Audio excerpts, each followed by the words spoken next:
मैं आपसे एक विषय पर बातचीत करना चाहता हूं और वो है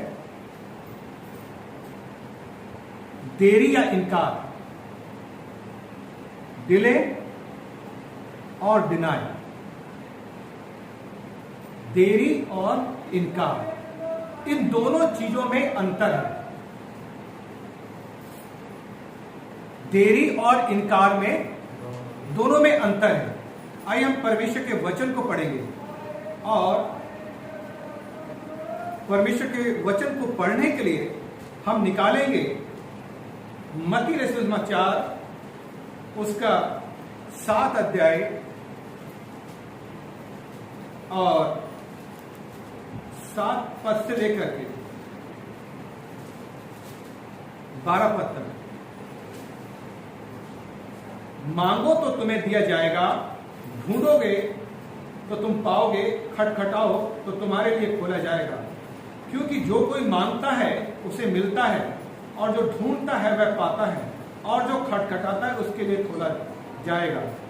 तुम में से ऐसा कौन मनुष्य है कि यदि उसका पुत्र उससे रोटी मांगे तो वह उसे पत्थर दे, वह मछली मांगे तो उसे सांप दे।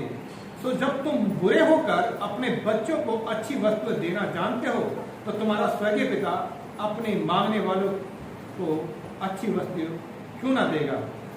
इस कारण जो कुछ तुम चाहते हो कि मनुष्य तुम्हारे साथ करे, तुम भी उनके साथ वैसा ही करो, क्योंकि व्यवस्था और भविष्यवक्ताओं की शिक्षा यही है। मांगो तो तुम्हें दिया जाएगा, ढूंढो तो तुम पाओगे, और खटखटाओ तो तुम्हारे लिए खोला जाएगा। प्रभु की ये प्रतिज्ञा है। हम 3 तरीके से मांगते हैं। पहला तरीका है मांगना, मांगो, मांगो तो तुम्हें दिया जाएगा, और खटखटाओ दूसरा तरीका है खटखटाने का, और तीसरा तरीका है ढूंढोगे तो पाओगे। हालेलुया। मांगो तो तुम्हें दिया जाएगा, और खटखटाओ तो तुम्हारे लिए खोला जाएगा, और ढूंढो तो तुम पाओगे। मांगना, पहला है मांगना, और दूसरा है खटखटाना, और तीसरा है ढूंढना। यह प्रभु की प्रतिज्ञा है कि मैं तुम्हें दूंगा। हमें तब तक मांगते रहना जब तक कि हमारा प्रार्थना का उत्तर हमें मिल नहीं जाता। ढूंढना है, ढूंढने का मतलब है कि ये श्योर है, ये पक्का है कि जो देने वाला उसको पता है। वो कह रहा मांगो तो तुम्हें दिया जाएगा, मांगो तुम्हें दिया, डेफिनेट है कि तुम्हें दिया जाएगा। ढूंढो तो तुम पाओगे, तुम्हें मिलेगा। इसका मतलब खजाना है, लेकिन उसे ढूंढने की जरूरत है। और तीसरी बात है खटखटाओ तुम्हारे वास्ते खोला जाएगा, ढूंढोगे पाओगे, और मांगो तो तुम्हें दिया जाएगा। यानी कि खटखटाने का मतलब क्या है? कुंडी बाहर से नहीं लगी है, कुंडी अंदर से लगी है, और आपको खटखटाने की जरूरत है। अगर बाहर लॉक लगा होता तो हमें पता होता कि जो इस घर का मालिक है वो है नहीं। लेकिन खटखटाने का मतलब, जब ये पद कहा जा रहा है, ये बात कही जा रही है खटखटाओ, तो इसका मतलब है कुंडी अंदर से लगी है। आपको खटखटाने की जरूरत है कि आप खटखटाएं तो आपके लिए खोला जाए। तो 3 तरीके हैं, मांगना, ढूंढना और खटखटाना। तब तक खटखटाते रहो जब तक वो खोल ना दे। वो खोलने के तैयार है, वो देने के तैयार है। कंप्लीट पैकेज आपका इंतजार कर रहा है, जो भी आप प्रार्थना में मांग रहे हो। परमेश्वर का वचन ये कहता है, तुम में ऐसा कौन मनुष्य है कि यदि उसका पुत्र रोटी मांगे तो वह पत्थर दे, और मछली मांगे तो सांप दे। सो जब तुम बुरे होकर अपने बच्चों को अच्छी वस्तु देना जानते हो तो तुम्हारा स्वर्गीय पिता क्यों नहीं देगा? हम अपने बच्चों को अच्छी वस्तु देना जानते हैं तो हमारा स्वर्गीय पिता क्यों नहीं देगा? लेकिन हम मांगते रहे। वचन कहता है कि मेरी आंखें मेरे मालिक की ओर, मेरे स्वामी की ओर तब तक लगी रहेंगी जब तक कि वो हम पर अनुग्रह ना करे। हमें मांगते रहना उससे। अच्छा, अब सवाल है कि आप मांग रहे हैं लेकिन उस मांगने में देरी आ गया, थोड़ा समय लग गया, तब हम क्या सोचते हैं कि उस देरी को इनकार समझ बैठते हैं और अपने हथियार डाल देते हैं, हिम्मत हार जाते हैं। डिले है, डिनाई नहीं है, देरी है, इनकार नहीं है, क्योंकि प्रभु कह रहा मांगो मैं तुम्हें दूंगा, खटखटाओ तुम्हारे वास्ते खोला जाएगा। वो देने के लिए तैयार है। लेकिन कभी कभी कुछ प्रार्थना के उत्तर हमें देरी लगती है, उत्तर देर से मिलते हैं। दानियल की प्रार्थना 21 दिन में उसकी प्रार्थना का उत्तर मिला। एलिया की प्रार्थना के बारे में देखें, उसने 3.5 वर्ष उस प्रार्थना के द्वारा 3.5 वर्ष तक वर्षा नहीं हुई। कभी कभी कुछ प्रार्थना के उत्तर में समय लगता है, जैसे सपोदेशक कहता है कि हर चीज का समय है। आपकी प्रार्थना का भी समय है, और लेकिन आप अपनी प्रार्थना में, अपने मांगने में, अपने ढूंढने प्रभु को शामिल नहीं कर रहे। आप प्रभु की इच्छा को नहीं पूछ रहे, और जब थोड़ा समय लग गया आपने उस बात को इनकार समझ लिया।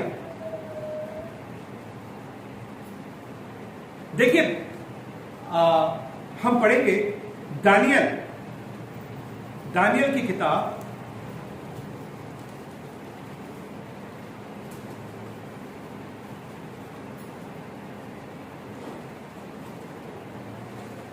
दानियल की किताब और उसका 10 अध्याय और उसका 12 पद।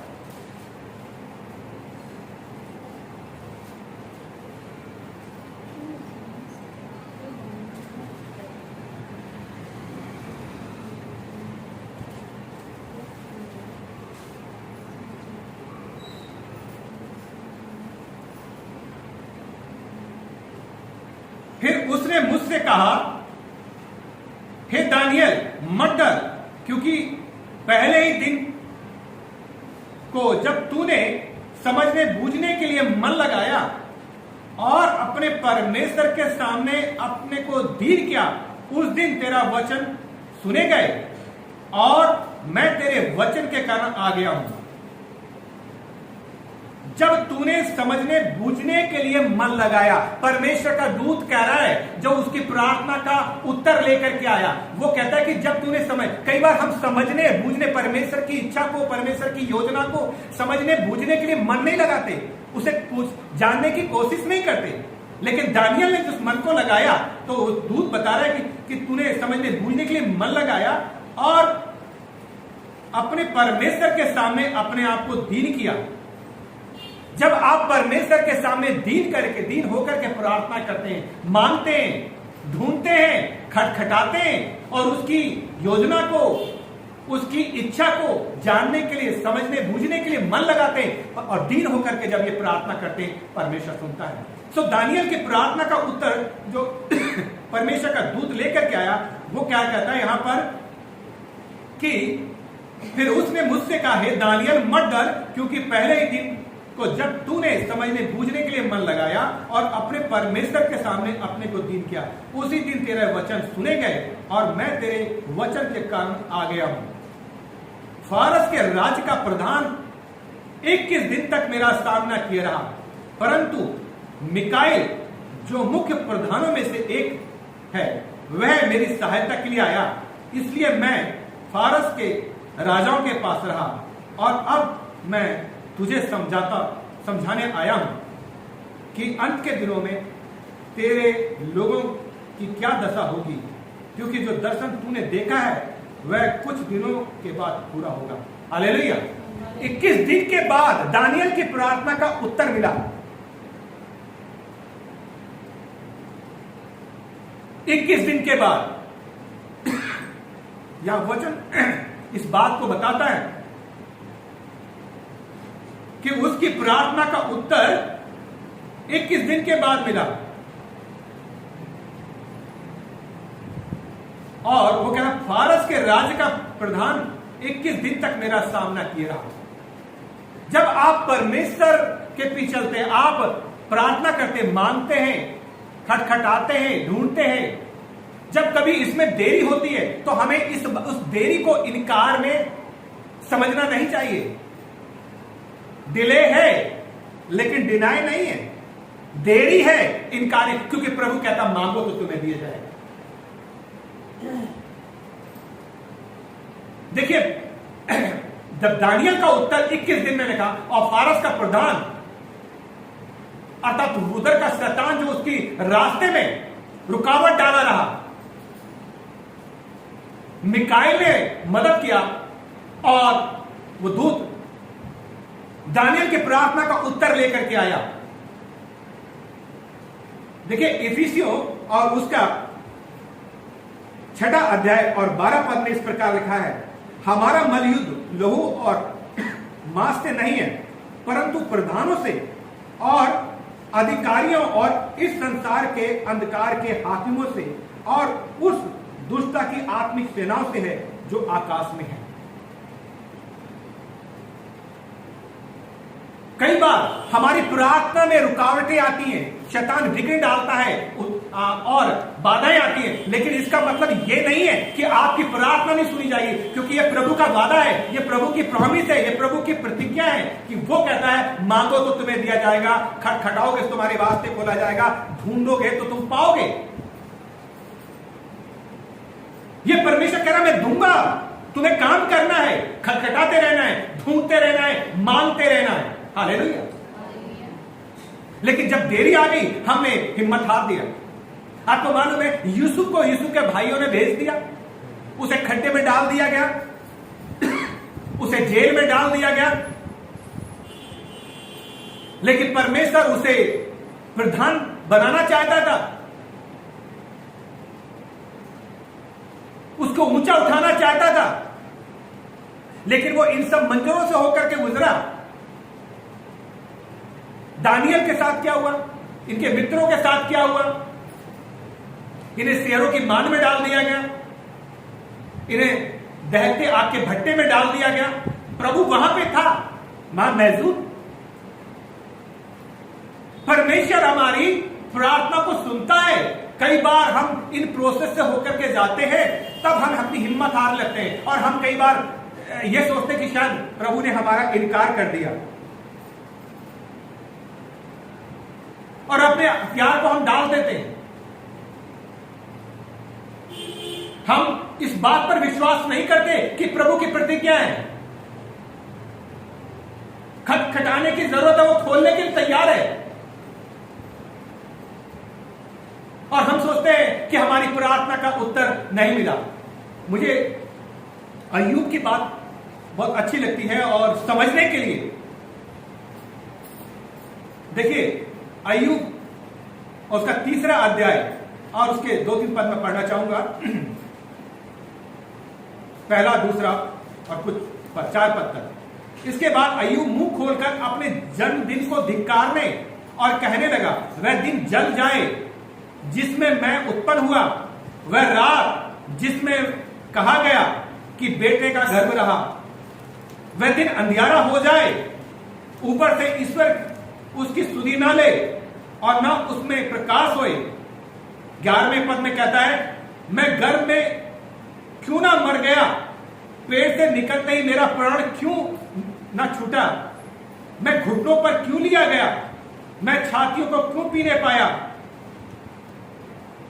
ऐसा न होता तो मैं चुपचाप पड़ा रहता, मैं सोता रहता और विश्राम पाता। वो अपने जन्मदिन को धिक्कारने लगता है। जब परीक्षाएं, जब समस्या आती है, जब आपकी प्रार्थना का उत्तर मिलने में देर लगती है, आप हिम्मत हार लगते हैं और आप अपने जन्मदिन को भी धिक्कार लगते हैं। आप कहते हैं मेरे साथ घटना क्यों घट रही, क्यों ऐसा, मेरा उत्तर क्यों नहीं मिल रहा है, मेरे साथ ही ऐसा क्यों हो रहा है, ये व्यक्ति क्यों नहीं बदल रहा है। अगर आप प्रार्थना अपनी मां के लिए कर रहे हैं, अपने पति के लिए कर रहे हैं, अपनी बेटी के लिए कर रहे हैं, या अपने किसी रिश्तेदार जिसके जीवन में कुछ गलत बातें हैं जो आप देख रहे हैं कि सही नहीं है, और प्रार्थना कर रहे हैं और वो बदल नहीं रहे हैं, और आप वचन भी पढ़ रहे हैं लेकिन प्रार्थना को उत्तर मिलने में देरी है, आप हिम्मत हार गए। देखिए, परमेश्वर के वचन को स्पष्ट करके और इस वचन को आप अंगीकार कीजिए, इसको विश्वास कीजिए, इस वचन को अंगीकार कीजिए। मांगो तो तुम्हें दिया जाएगा। परमेश्वर मनुष्य में कि झूठ बोले, उसकी बातें हां और आमीन में पूरी होती है। देरी है लेकिन इनकार नहीं है। अगर प्रार्थना में देरी हो रही है, अगर आपकी प्रार्थना का उत्तर देरी से मिल रहा है, तो उस देरी को आप इनकार मत समझ बैठिए, क्योंकि उसने मना नहीं किया।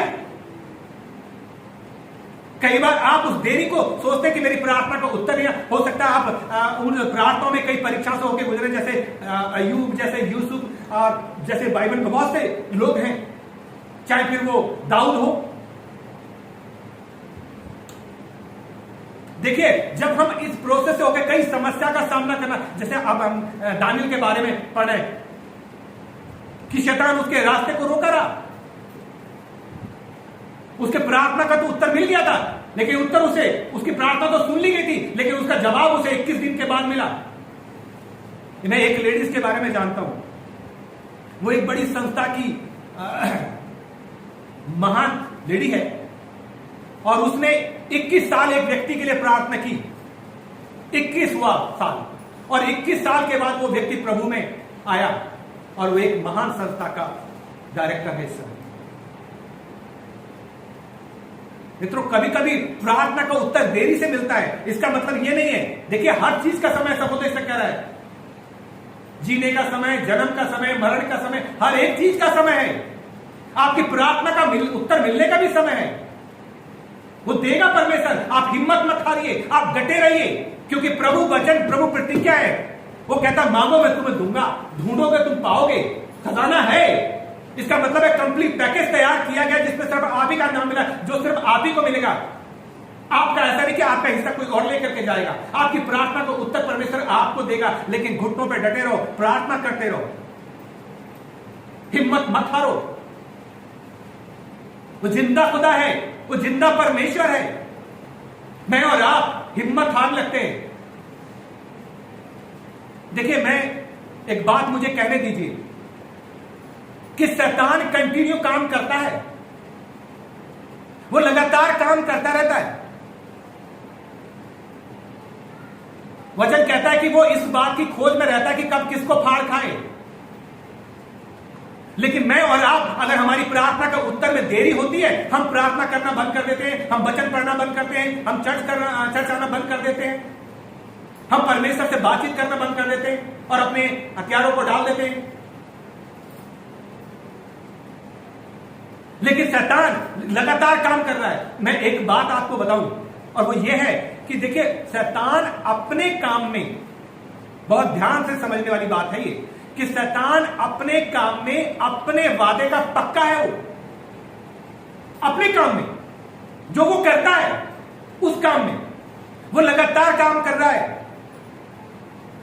और इन दिनों में तो विशेष करके मसीहों में, विश्वासियों में, जो यीशु पर आस्था कर रहे हैं, उन लोगों में, उन परिवारों में दबे पांव गुजरा वो और उनमें काम कर रहा है। हमें सतर्क रहने की आवश्यकता है, हमें प्रार्थना में डटे रहने की आवश्यकता है। एक जगह वो तो काम कर रहा है, लेकिन आप हिम्मत हार गए, वो नहीं हारा, आप हार गए। तो आप अगर शैतान के कामों का परास्त करना चाहते हैं, तब आपको डटे रहना पड़ेगा। जैसे कि इफिसियों के 6 अध्याय में लिखा है कि विश्वास की ढाल लेके तुम शैतान के जलते तीरों का सामना कर पाओगे। जब आप उसका सामना, आपके अंदर विश्वास की ढाल का मतलब क्या है? जो युद्ध करते हैं तो एक तवे के जैसा एक वो होता है जिससे हम तलवार के वार को रोकते हैं। तो आप जो है शैतान के तीरों का, शैतान की चालाकियों का, शैतान की योजनाओं का, शैतान के कामों को आप विश्वास की ढाल का एक एग्जाम्पल दिया गया है, उदाहरण दिया गया कि आप विश्वास की ढाल, यानी कि जब ऐसे दौर से आप गुजर रहे हैं, उस समय आपका विश्वास कहां पर है? आपको अपने विश्वास को ढूंढना पड़ेगा कि आप कितने विश्वास में हैं, कितने मजबूत हैं आप। कि देखो, शैतान तो काम कर रहा है। हो सकता है वो आपके पति के जीवन में काम कर दे। अगर आप क्रोध करने वाला है आपका पति, उसके क्रोध को उकसा दे। कोई लालच करने वाला लालच को उकसा दे। कई तरीके, कई हथकंडे हैं परिवारों में काम करने के उसके, और आपके परिवारों में कलेश होने लगे और आप प्रभु से दूर चले जाएं। ऐसी स्थिति में आपको विश्वास की ढाल को इस्तेमाल करना पड़ेगा। जब भी आप शैतान की चालों को, उसकी योजनाओं को आप अपने परिवारों, अपने समाज, अपने घर में देखते हो, तब आपका अपने विश्वास को रखना पड़ेगा कायम। वहां पे पता लगता है कि आप विश्वास में हैं या नहीं। विश्वास की ढाल को कब इस्तेमाल करोगे आप? शैतान तो तीर पे तीर मारे पड़ा है, वो अपने काम कर रहा है, लेकिन आप हिम्मत हार गए। अरे प्रभु ने कहा है जगत के अंत तक मैं सदैव तुम्हारे साथ हूं। बाइबल पद से भरी है, मत डर मैं तुम्हारे साथ हूं, जगत के अंत तक मैं तुम्हारे साथ हूं। वो हमारा हाथ नहीं छोड़ेगा, वो हमारा साथ नहीं छोड़ेगा, और उसका पवित्र आत्मा हमारा सहायक है। तो जब ऐसी परिस्थितियों के दौर से आप गुजरते हो, उस समय आप हिम्मत रखो, अपने विश्वास की ढाल से सामना करो। और जब जिस विषय के लिए भी आप प्रार्थना कर रहे हैं, चाहे वो किसी का जीवन बदलने के लिए, जिनका जीवन अच्छा नहीं, वो आपके पति, परिवार या कोई भी लोग, या कोई भी विषय है, जिस भी विषय के लिए, चाहे वो नौकरी का विषय हो, चाहे वो घर बनाने का विषय हो, किसी भी विषय के लिए, जिसके लिए भी आप प्रार्थना कर रहे हैं, वो परमेश्वर सुने, क्योंकि वो स्पष्ट कहता है कि तुम बुरे होकर के अपने बच्चों को अच्छी वस्तु देना जानते हो, तो तुम्हारा स्वर्गीय पिता क्यों नहीं देगा? वो देगा तुम्हें। हालेलुया।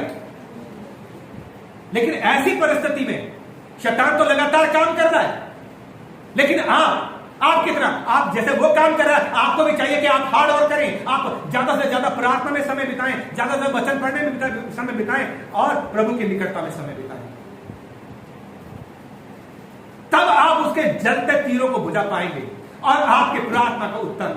देखिए, हर देश का, हर गांव का अलग अलग शैतान है। देखो, वचन स्पष्ट बता रहा है कि हमारा युद्ध मांस और लहू से नहीं है। चाहे वो आपके परिवार का जन हो, जो आपके साथ बुरा व्यवहार कर रहा हो, आपके रिश्तेदार को, कुटुंब, आपके गांव को, वो बुरा नहीं है। बुरा कौन है? जो उस व्यक्ति को इस्तेमाल कर रहा है। क्योंकि वचन स्पष्ट बताता है इफिसियों 6 अध्याय 12 पद में कि हमारा मलयुद्ध लहू और मांस से नहीं है, परंतु प्रधानों और अधिकारियों और इस संसार के अंधकार के हाकिमों से है। अंधकार के हाकिम और दुष्टता की उन आत्मिक सेनाओं से है जो आकाश में है, उनके साथ, जो उन्हें इस्तेमाल कर रहा है। क्योंकि यह सारा संसार शैतान के वश में पड़ा हुआ है, और उस परिस्थिति में हम प्रार्थना कर रहे हैं, उस हालात में हम मांग रहे हैं, उस हालात में हम खटखटा रहे हैं, ढूंढ रहे हैं, और प्रभु हमारे साथ। हालेलुया। वो हमारी प्रार्थना को देगा उत्तर। लेकिन इस बात से हमें अनभिज्ञ नहीं रहना कि शैतान भी कंटिन्यू काम कर रहा है, वो लगातार काम कर रहा है। तो आपको जब पहले ही बता दिया गया है कि वो काम कर रहा है, तो आपको सतर्क रहने की जरूरत नहीं है। आपको सतर्क रहने की जरूरत है। जब आपको बता दिया गया कि आगे खड्डा है और फिर भी आप चल रहे हो स्पीड से गाड़ी लेकर, तो गड्ढे में तो गिरेगी गाड़ी। वचन में पहले ही बता दिया गया है कि शैतान काम कर रहा है, लेकिन प्रार्थना का उत्तर मिलेगा आपका। कई प्रार्थना के उत्तर तुरंत मिलते हैं और कुछ में कुछ समय मिलता है। तो आप प्रार्थना करें कि प्रभु, जो भी मांग रहा हूं ये तो अपने समय में पूरा कर। और जब प्रभु का समय होता है, तो वो अपने समय में बहुत उत्तम से उत्तम आशीष देना जानता है। वो कहता, तुम बुरे हो गए, अपने बच्चों को अच्छी चीजें देना, तुम्हारा स्वर्गीय पिता क्यों नहीं देगा? हमने अगर कोई देने के लिए कहे कोई भी चीज, तो हम बची कुछ ही देने की कोशिश करते कई बार,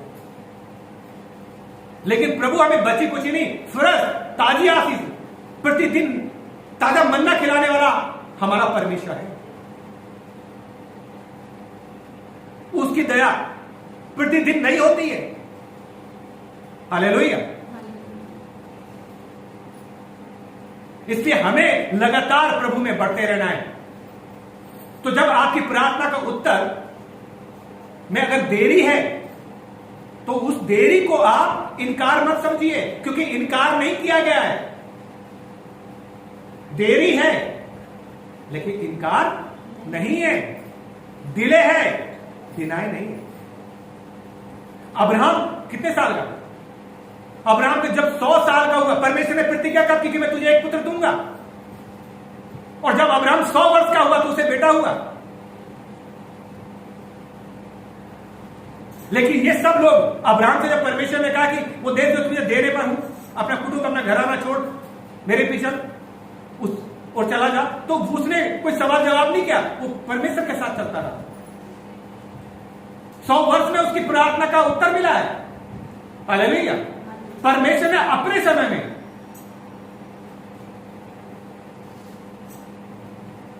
परमेश्वर अपने समय में अपने कार्य को करता है, और जब वो कार्य करता है वो अच्छा कार्य करता है, क्योंकि बुरा नहीं, क्योंकि हमारा परमेश्वर नाश करने नहीं परंतु बचाने है। वो भला परमेश्वर, वो भलाई करने वाला परमेश्वर, वो उत्तम से उत्तम आशीष देने वाला परमेश्वर। सृष्टि को बनाया तब भी सब कुछ उसने अच्छा बनाया, और वो अपने बच्चों को अच्छी चीजें देना चाहता है। लेकिन मूसा के जीवन से आप क्या सीखेंगे? आप उसको भी देखो कि इस्राएलियों को निकाल के जब लेकर के बाद 40 वर्ष लग गया, लेकिन वे आजाद हुए। आपकी प्रार्थना का उत्तर मिलेगा, आप इंतजार कीजिए। हो सकता है आप प्रार्थना कर रहे हैं कि प्रभु मैं रेलवे में भर्ती होना चाहता हूं, लेकिन प्रभु चाहता है कि आप आर्मी में जाएं। ये तो आप अपनी इच्छा से कर, हाँ ठीक है प्रभु, यदि तेरी मर्जी है कि मैं आर्मी में जाऊं तो मुझे तू आर्मी में, यदि तेरी मर्जी मैं रेलवे में जाऊं तो प्रभु तू मुझे रेलवे, जो तेरी इच्छा है। तो जो परमेश्वर की इच्छा को अपने जीवन में आप पूरा करोगे, परमेश्वर आपको आशीषित करता जाएगा। आमीन, हालेलुया। कई बार हम परमेश्वर पर दबाव अपनी इच्छा को पूरा करवाते हैं, नहीं, हम अपनी इच्छा में प्रभु को शामिल करेंगे। जब आप प्रभु को शामिल करते हैं अपनी इच्छा में, कहते हैं प्रभु मेरी नहीं तेरी इच्छा पूरी। जब आप प्रभु की इच्छा को पूरा करते हैं, परमेश्वर आपकी इच्छा को पूरा करता है, और परमेश्वर आपको वो देना चाहता है जो आपके लिए उत्तम और सबसे अच्छा है। हालेलुया। तो वचन कहता है मांगो तो तुम्हें दिया जाएगा, ढूंढोगे तो तुम पाओगे, खटखटाओगे तो तुम्हारे वास्ते खोला जाएगा, क्योंकि वो देने के लिए तैयार है। अगर आपकी प्रार्थना में कुछ देरी है तो समय का इंतजार कीजिए, और प्रभु से देखो कि समय में इन चीजों को पूरा डिले है, डिनाई नहीं, देरी है लेकिन इनकार नहीं है। तो जब भी आप प्रार्थना करते हैं, डटे रहें, प्रार्थना करते रहें, मांगते रहें, खटखटाते रहें। परमेश्वर जिस भी विषय के लिए आप प्रार्थना करें उन सब पर प्रभु आपका आशीष देगा। तो आइए हम अपनी जीवन को प्रभु के चरणों में समर्पित करें, और जब प्रार्थना करते हैं तो यदि प्रार्थना में देरी है तब भी हम प्रार्थना करते रहें, क्योंकि प्रभु ने कहा है मांगो तुम्हें दिया, ढूंढोगे पाओगे, खटखटाओ तुम्हारे वास्ते खोला जाएगा। देरी है लेकिन इनकार नहीं। प्रभु इस वचन से आपको आशीष। आमीन।